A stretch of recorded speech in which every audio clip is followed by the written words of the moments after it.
നമസ്തേ. കഥകളതി സാഗരത്തിലേക്ക് സ്വാഗതം. ഇന്നത്തെ കഥ ഭൂതത്തെ തോൽപ്പിച്ച ബുദ്ധി. ഭൂതങ്ങൾക്ക് പല സൂത്രം കൗശലമൊക്കെ ഉണ്ട്.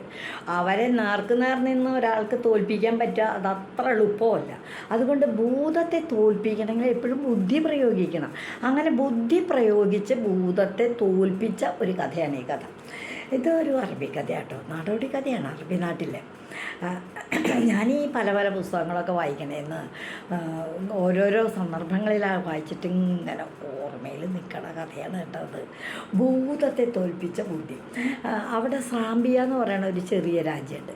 ആ രാജ്യത്ത് ഒരു അച്ഛനും അമ്മയും മകനും ഉണ്ടായിരുന്നു. ഈ കൊച്ചിൻ്റെ 2 വയസ്സായി കഴിഞ്ഞപ്പോൾ അച്ഛൻ വൈദ്യനായിരുന്നു. പറഞ്ഞിട്ട് എന്താ കാര്യം, വൈദ്യന് തന്നെ രോഗം വന്നു, വൈദ്യൻ അങ്ങ് മരിച്ചുപോയി. അമ്മയും മോനും കൂടിയൊക്കെ പലരുടെ സഹായം കൊണ്ടൊക്കെ ജീവിച്ചു.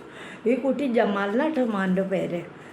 അമ്മയും മോനും കൂടെ അങ്ങനെ ജീവിച്ചു. കഷ്ടിച്ചൊക്കെ കഴിച്ച് അമ്മയും പല വീടുകളിലൊക്കെ ജോലിക്ക് പോകും. ജോലിയൊക്കെ ചെയ്ത് കിട്ടണോണ്ട് അമ്മയും മോനും കൂടിയൊക്കെ കഴിഞ്ഞു. കുറേ കഴിഞ്ഞപ്പോൾ അമ്മയ്ക്ക് വയ്യാണ്ട ജോലിക്ക്. അപ്പോൾ അമ്മ എന്ത് പറഞ്ഞു, എൻ്റെ ജമാലേ, നിൻ്റെ അച്ഛൻ നല്ലൊരു വൈദ്യനായിരുന്നു.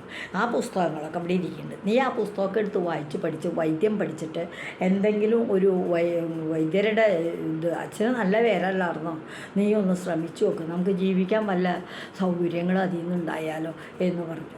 ഈ മകൻ ജമാല അമ്മ പറഞ്ഞോളം തന്നെ കേട്ടു. എല്ലാ ദിവസവും മെനക്കെട്ടിരുന്നിട്ട് ഈ വൈദ്യ പുസ്തകങ്ങളൊക്കെ വായിച്ച് വൈദ്യങ്ങൾ ഒക്കെ കുറേ പഠിച്ചിട്ടുണ്ട്. പക്ഷേ ഇതിനിടയ്ക്ക് വൈദ്യമൊക്കെ പഠിച്ചെങ്കിലും വൈദ്യം പഠിച്ചു കഴിഞ്ഞ് പുറത്തിറങ്ങിയപ്പോൾ ജമാലിങ്ങനെ ഒരു ദിവസം കാട്ടിക്കൂടെ നടന്ന് പോകുമായിരുന്നു. അപ്പോൾ ഓരോ കാര്യങ്ങളെപ്പറ്റി ഇങ്ങനെ ആലോചിച്ചുകൊണ്ടൊക്കെ തന്നെ നടക്കണം. അങ്ങനെ പോയിക്കൊണ്ടിരിക്കുന്ന സമയത്ത് എന്തുണ്ടായെന്നറിയാമോ, ഒരു എവിടെ നിന്നാണെന്ന് അറിയാൻ പാടില്ല, ഒരു ശബ്ദം കേൾക്കണം, ഒരു കരച്ചിൽ, എങ്ങനെ അടിച്ചുള്ള കരച്ചിൽ, എന്നെ രക്ഷിക്കണേ എന്നുള്ള കരച്ചിൽ. ചുറ്റുവട്ടത്ത് നോക്കിയിട്ട് ആരെയും കാണാനില്ല. പിന്നെ നോക്കിയപ്പോൾ ഒരു കുടത്തിൻ്റെ ഉള്ളിൽ നിന്ന് ഈ ശബ്ദം. അയ്യോ, കുടത്തിൻ്റെ ഉള്ളിലാണ്, എൻ്റെ ഉള്ളിൽ ആരായിരിക്കപ്പം, എന്തായാലും എന്നെ രക്ഷിച്ചേക്കാം എന്ന് കരുതി കുടം അങ്ങോട്ട് തുറന്നു. കോട്ടം തുറന്നപ്പം എന്താ, പുകച്ചുരുളുകളായിട്ടങ്ങോട്ട് പൊങ്ങി വന്ന് ജമാലിൻ്റെ 10 ഇരട്ടി ഉയരം 4 ഇരട്ടി വണ്ണമുള്ളൊരു ഭൂതമായിട്ട് മുന്നിൽ നിന്നു. പക്ഷെ അത് നല്ല ഭൂതമാർന്നുണ്ടോ. ഭൂതം ഉടനെ തന്നെ ജമാലിനോട് പറഞ്ഞു, നീ എന്നെ രക്ഷിച്ചു, എനിക്ക് വലിയ സന്തോഷമായി, ഞാൻ നിനക്ക് എന്തോ ഉപകാരം ചെയ്ത് തരണ്ടേ. അപ്പോൾ ജമാൽ, ഇപ്പം എനിക്ക് ഉപകാരമൊന്നും ചെയ്യണ്ട, ഞാൻ വൈദ്യമൊക്കെ പഠിച്ചു, ചികിത്സയൊക്കെ ആരംഭിക്കാനായിട്ട് തുടങ്ങുകയാണ്, തന്നെത്താൻ ജോലിയെടുത്ത് ജീവിക്കാൻ പറ്റുമോ നോക്കട്ടെ, ഞാനും എൻ്റെ അമ്മയും മാത്രമേ ഉള്ളൂ കേട്ടോ എന്നും പറഞ്ഞു. അപ്പോൾ ഭൂതം പറഞ്ഞു, എനിക്ക് എന്നും നിന്നോട് കടപ്പാടുണ്ട്, നിനക്ക് എപ്പം എൻ്റെ സഹായം ആവശ്യമുണ്ടോ അപ്പോൾ ഒന്ന് മനസ്സിൽ വിചാരിച്ചാൽ മതി, ഭൂതമേ എന്നൊന്ന് വിളിച്ചാൽ മതി, ഞാൻ അപ്പം വരാം, എന്നെക്കൊണ്ട് അവിടെ എന്തു സഹായവും ചെയ്യാമെന്നും പറഞ്ഞ് യാത്രയും പറഞ്ഞു പോയി. ഈ ജമാലിങ്ങനെ പല വഴിക്കും നടന്നു. ഇയാളിങ്ങനെ ഒരാലും ചോട്ടിലിരിക്കും, രോഗികളാരും വരുന്നില്ല. എന്താ ഈ നാട്ടിലായിരിക്കും സൂക്കേടില്ലെന്നുണ്ടോ, സൂക്കേടൊക്കെ പലരും പറയുന്നുണ്ടല്ലോ. അത് കഴിഞ്ഞ് പിന്നെ വേറൊരു സ്ഥലത്ത് മാറിയിരുന്നു. ഒരു രീതിക്കും ഇയാൾക്ക് രോഗികളെ ചികിത്സിക്കാൻ കിട്ടണില്ല. അങ്ങനെ വന്ന് ഇത്തിരി നിരാശ കൊണ്ട് ഒന്നുമില്ല, ഒരു കാശും കിട്ടണില്ല, അമ്മയുടെ കയ്യിൽ 10 രൂപ തയ്ച്ചുകൊണ്ട് കൊടുക്കാനില്ല. അങ്ങനെ ആയി കഴിഞ്ഞപ്പോൾ ജമാൽ പറഞ്ഞു, എന്നെ സഹായിക്കാമെന്ന് പറഞ്ഞിട്ടുള്ളൊരു ഭൂതല്ലേ, ആ ഭൂതത്തിനെ ഒന്ന് അങ്ങോട്ട് വിളിച്ചാലോ എന്ന് വിചാരിച്ചു.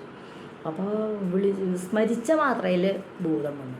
എന്താ ജമാലേന്ന് ചോദിച്ചു. പറഞ്ഞു, എനിക്ക് എൻ്റെ അടുത്ത് ചികിത്സക്കായിട്ട് ഒരു രോഗികളും വരുന്നില്ല, എനിക്ക് ഒരു 10 പൈസയുടെ വരുമാനവും കിട്ടണില്ല, എനിക്ക് അമ്മയ്ക്കും കഴിച്ചു കൂട്ടണ്ടേ, കാക്കാനും മോട്ടിക്കാനും ഒക്കെ പോകാൻ പറ്റുമോ, അതിനൊന്നും നീ വേണ്ട, നിനക്ക് രോഗികളെയൊക്കെ ഞാൻ പണം കൊണ്ട് തരാം എന്ന് പറഞ്ഞു. അതൊരു സഹായം എനിക്ക് ചെയ്ത വലിയ ഉപകാരം. അത് പറഞ്ഞു, നാളെ നിന്നെ അന്വേഷിച്ച് രോഗികളെ ഒരു പെരുമ്പറ കേൾക്കും. ഇവിടുത്തെ ഈ രാജ്യത്തിൻ്റെ ചെറിയ രാജ്യത്തിൻ്റെ രാജാവാണ് സമീറിന് ഇന്ന് രാത്രി ഒരു വയറുവേദന വരും. അപ്പം ഈ ഭൂതം ഇങ്ങനെ കയ്യങ്ങോട്ട് കാണിച്ച വഴിക്ക് ഒരു കുപ്പിഞ്ഞ് കിട്ടി. ആ കുപ്പി അങ്ങോട്ട് കൊടുത്തു ജമാലിൻ്റെ അല്ലേ. ഇതിൽ നിന്ന് ഒരു 2 തുള്ളി മരുന്ന് എത്തിച്ച് കൊടുത്താലുള്ള വയറുവേദന അപ്പം രാജാവില്ല. അതിന് ആര് ചികിത്സിച്ചാലും മാറാണ്ട കിട്ടും, വിഷമിക്കും, ഭയങ്കര വേദന കേട്ടോ, വയറുവേദന അങ്ങനെ ഉണ്ടാവും. 2-3 ദിവസത്തിനകത്ത് വൈദ്യരെ അന്വേഷിച്ച് നിൻ്റെ അടുത്ത് ആൾ വരും. അപ്പം നീ പോയി മരുന്ന് കൊടുത്തോ, രാജാവിൻ്റെ സൂക്കേട് മാറിയ നിൻ്റെ കഷ്ടകാലം തീർന്നു, പിന്നെ കാശല്ലേ. വരണ വഴി ഏതിലെന്നറിയില്ല. അങ്ങനെ തന്നെ സംഭവിച്ചു. അന്ന് രാത്രി സമീർ എന്ന് പറഞ്ഞ രാജ കിടന്നുറങ്ങി, ഒന്നങ്ങടെ ഇറങ്ങി എണീറ്റ് ഞെളിപിരി കൊണ്ട എണീറ്റ്. വയറുവേദന സഹിക്കാൻ വയ്യ. എന്നിട്ട് പല വൈദ്യന്മാരെയും വരുത്തി പല പല മരുന്നുകളും കഴിച്ചു. 1 ദിവസം കഴിഞ്ഞു, 2 ദിവസം കഴിഞ്ഞു, 3 ദിവസം കഴിഞ്ഞു. രാജാവിൻ്റെ വയറുവേദനയ്ക്ക് ഒരു കുറവില്ല. പെരുമ്പറ അടിച്ച് പ്രസിദ്ധപ്പെടുത്തി. രാജാവിനിങ്ങനെ വയറുവേദനയാണ് ചികിത്സിച്ച് മാറ്റാൻ കഴിവുള്ള വൈദ്യന്മാരൊക്കെ വരൂ എന്നും പറഞ്ഞിട്ട് അങ്ങനെ പോയി. സമീറിന് ഉള്ളാലെ ചിരി വന്നു. ഭൂതം പറഞ്ഞത് ശരിയാ, അവൻ പണിയെടുത്തിട്ട് വേഗം പോയി രാജകൊട്ടാരത്തിൽ ചെന്നു. അവിടെ ചെന്ന് കഴിഞ്ഞപ്പോൾ ഈ രാജാവിൻ്റെ കട്ടിലിൻ്റെ ഇടതുഭാഗത്തായിട്ട് സമീർ ഇങ്ങനെ കിടക്കുക അവശതയായിട്ട്. കട്ടിലിൻ്റെ ഇടതുവശത്തായിട്ടിട്ട് ഭൂതം നിൽക്കണു. പക്ഷെ ജമാലിന് മാത്രമേ ഭൂതത്തിനെ കാണാൻ പറ്റുള്ളൂ കേട്ടോ, വേറെ ആർക്കും കാണില്ല. അങ്ങനെ ഒരു പ്രത്യേകതയുണ്ട്. അവിടെ ചെന്നു. അത് കഴിഞ്ഞപ്പോൾ ഭൂതത്തിനെ കണ്ടപ്പോൾ വേഗം തൊഴുതു. അപ്പം എല്ലാവരും ചോദിച്ചു രാജാവിനെ അയാൾ തൊഴുതെന്ന്. എന്നിട്ട് എന്താ അതെന്ന് ചോദിച്ചു. വയറുവേദനയുടെ കാരണം അദ്ദേഹത്തിൻ്റെ രോഗം മനസ്സിലായി കട്ടയായെന്ന് പറഞ്ഞു. അപ്പം ഈ ജമാലിങ്ങനെ കൈ വെച്ച് നോക്കണേൻ്റെ കൂടെ ഭൂതവും കൂടെ കൈ വെച്ച് ഇങ്ങനെ നോക്കി അത് എടുത്ത് കഴിഞ്ഞ വഴിക്ക് വയറിൽ നിന്ന് എന്തോ ഒരു വണ്ട് പോലെ പൂക്കളിനുള്ളിൽ കൂടെ കടന്നു പോയിട്ടുള്ളൊരു വണ്ട് പോലെ ഒരു ചെറിയ പ്രാണി അകത്തേക്ക് കടന്നുപോയി. അത് കിടന്ന് കുത്തുമ്പോഴായി വയറുവേദന. വേഗം ഭൂതം ആ വണ്ടങ്ങോട്ട് എടുത്തിട്ട് സമീറിന് മാത്രം കാണാവുന്ന വിധത്തിലൊന്ന് കാണിച്ചു കൊടുത്ത് താഴ്ത്തിട്ട് അതിനെ ചവിട്ടി അരച്ചു. എന്നിട്ട് ആ കുപ്പിയിലെ മരുന്നെടുത്ത് കൊടുത്തോളാനും പറഞ്ഞു. സമീറിന് ഈ 2 തുള്ളി മരുന്ന് ജമാൽ കൊടുത്തത് വെള്ളത്തിൽ കലക്കി അങ്ങോട്ട് കൊടുത്തത് കുടിച്ചു കഴിഞ്ഞപ്പോൾ ആയുർവേദന മാറിയതേ. രാജാവിന് ഇതിൽ പരം സന്തോഷമുണ്ടോ? പ്രജകൾക്ക് ഇതിൽ പരം സന്തോഷമുണ്ടോ? മന്ത്രിമാർക്ക്, രാജകുടുംബത്തിൽ എല്ലാവർക്കും സന്തോഷം. ജമാലിന് ധാരാളം സമ്മാനം. ഈ മരുന്നെടുത്ത് കാണിച്ചതും കാണിച്ച വഴിക്ക് ഭൂതം അവിടെ നിന്ന് ഇറങ്ങി പോവുകയും ചെയ്തു കേട്ടോ. എന്നിട്ട് ഈ മരുന്നും കുപ്പി ബാക്കിയുള്ള മരുന്ന് സൂക്ഷിച്ചു വെച്ചു. എന്നിട്ട് സമ്മാനങ്ങളൊക്കെ വാങ്ങിച്ച് ജമാലെ വീട്ടിൽ ചെന്നു. അമ്മയും മോനും കൂടി അങ്ങനെ. പിന്നെ പല രോഗികളും പല പല സൂക്കേടുകാരും ജമാലിനെ അന്വേഷിച്ച് വന്നു തുടങ്ങി. അവരെയൊക്കെ ജമാൽ ഓരോ തുള്ളി മരുന്ന് കൊടുക്കും, ചികിത്സയ്ക്ക്. എന്ത് രോഗമായാലും ആ രോഗം മാറും. ധാരാളം സമ്മാനങ്ങളും പണങ്ങളും ഇങ്ങനെ ജമാലിന് വേണം. കുറച്ച് ദിവസം കഴിഞ്ഞപ്പോൾ ഈ ഭൂതത്തിൻ്റെ ഇവനിങ്ങനെ എല്ലാവരും ചികിത്സിച്ച് രോഗം ഭേദാക്കുകയാണെങ്കിൽ പിന്നെ എനിക്കൊരു കാര്യമില്ലല്ലോ ഇവിടെ, എനിക്ക് റോളൊന്നുമില്ല. ഭൂതത്തിന് ദേഷ്യം വന്നു. ഭൂതം ഓടിച്ചെന്ന് ജമാലിനോട്, നീ ഇങ്ങനെ എല്ലാവരും ചികിത്സിച്ച് രോഗമൊന്നും ഭേദാക്കണ്ട, ഞാൻ പറയണവരെ മാത്രം രോഗം ഭേദാക്കിയാൽ മതി, അല്ലാത്തവരൊക്കെ കിടന്ന് കഷ്ടപ്പെട്ടോട്ടെ എന്ന് പറഞ്ഞു. അയ്യോ അങ്ങനെയായാലും ഇങ്ങനെ അത് ഞാനിപ്പോൾ എങ്ങനെ അറിയണേ? ഈ രോഗിയെ രക്ഷിക്കണോ ഈ രോഗിയെ ശിക്ഷിക്കണോ എന്ന് എനിക്കറിയാൻ പറ്റുമോ? അപ്പോൾ അതെങ്ങനെ അറിയണേ? എന്നോട് പറഞ്ഞാൽ ഞാൻ അങ്ങനെ ചെയ്യാമെന്ന് പറഞ്ഞു. അപ്പോൾ ഭൂതം പറഞ്ഞു, നീ ചെന്ന് നോക്കണം, നിൻ്റെ അടുത്ത് വരണ ഏത് രോഗികളെ നോക്കി വീട്ടിൽ പോകുമല്ലോ, ആ രോഗി കിടക്കുന്ന കട്ടിലിൻ്റെ ഇടതു ഭാഗത്തെ എന്നെ കണ്ടാൽ നീ തീരുമാനിച്ചോ ആ രോഗിയെ രക്ഷിക്കാം. എന്നെ അവിടെ കണ്ടില്ലെങ്കിലോ ഒന്നും വേണ്ട, ഈ മരുന്ന് കൊടുക്കരുത്, വേറെ എന്തെങ്കിലും ലൊടുക്ക് പണികളൊക്കെ പറഞ്ഞു വെച്ചേ നീ പൊക്കോ അതിൻ്റെ വഴിക്ക്, അവരവിടെ കിടന്ന് കഷ്ടപ്പെടട്ടെ. അങ്ങനെ ഇവർ തമ്മിലൊരു ധാരണയിൽ എത്തിച്ചേർന്നു. അവിടെ ചെന്ന് കഴിഞ്ഞിട്ട് അതുപോലെ ചിലരെയൊക്കെ രക്ഷിച്ചു, ചിലരെയൊക്കെ ശിക്ഷിച്ചു. അങ്ങനെ കുറച്ച് ദിവസങ്ങൾ കഴിഞ്ഞപ്പോൾ വീണ്ടും ഉണ്ടൊരു പെരുമ്പറ.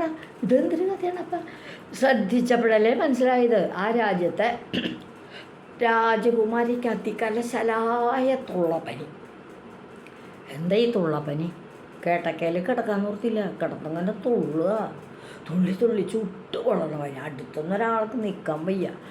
രാജകൊട്ടാരം മുഴുവൻ കരച്ചിൽ.